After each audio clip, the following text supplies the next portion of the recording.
the show, the first one he called me about was a show called A Pimp Named Slickback. And there's a scene in the show where the boys are following this granddad's new girlfriend. They're following her around to see what's going on with this lady, something spooky about her. Can't put our finger on it. So the scene where they are following her and taking pictures, if you go back and watch it now, you'll hear a song playing underneath it. That was a song that we did called She's No Good. And we did it to literally just for that scene. He called, he said, I just need something 30 seconds, 20, 30 seconds long for this scene. I don't think you understand how hard it is to write a 30-second song. You know what I mean? But we had to do it. So then another episode was the itis. And in the itis episode, there's a scene where they're all eating dinner, and after dinner they get tired, and there's a whole song about what it's like to be at your grandmama and them's cookout, eating potato salad and fried chicken and coleslaw, et cetera, et cetera. Yes. So you know who Gangsta Delicious is? He's not a real person, but yeah. No, that wasn't my music, but the gentleman, Most Def is who did play Gangsta Delicious. And then the last show that he called me about, and this was the most controversial one, but it was the Martin Luther King episode. So in this episode, Martin Luther King is assassinated, as we all know, but he was cryogenically frozen and brought back to life in the 2000s. And when he came back to the world and saw what we were doing, he was upset.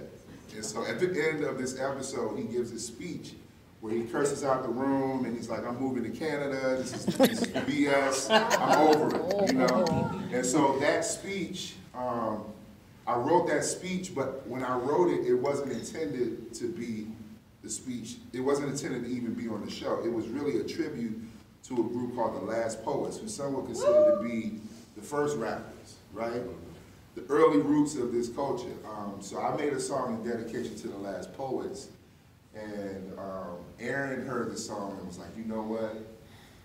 I'm going to make Martin Luther King say these words. And I was like, Aaron, I don't think you want to do that. I don't think you should do that. He's like, no, this is what we're going to do. And he called me like 2 days before the episode came on, and he said, dude, wait till you see this episode. Now, mind you, I didn't get to see anything beforehand. Like, I watched it on TV like everybody else. So every time it came on, I would turn it on and hear my voice and go, wow, that's crazy. You know, like watching this sequence, you know?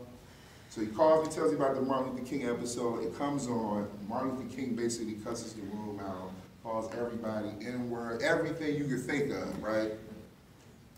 The next morning, I see Al Sharpton on the news. Oh. And he's like, this is an abomination. They desecrated Martin Luther King's legacy. I cannot believe that they would do this, stoop to this level.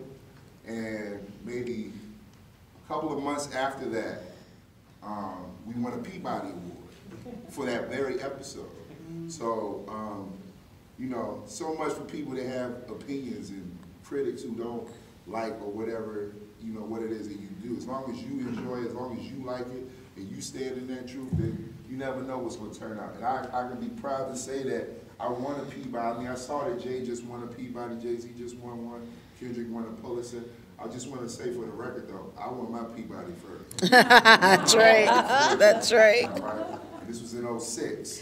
Right. So let me go. So let me keep going.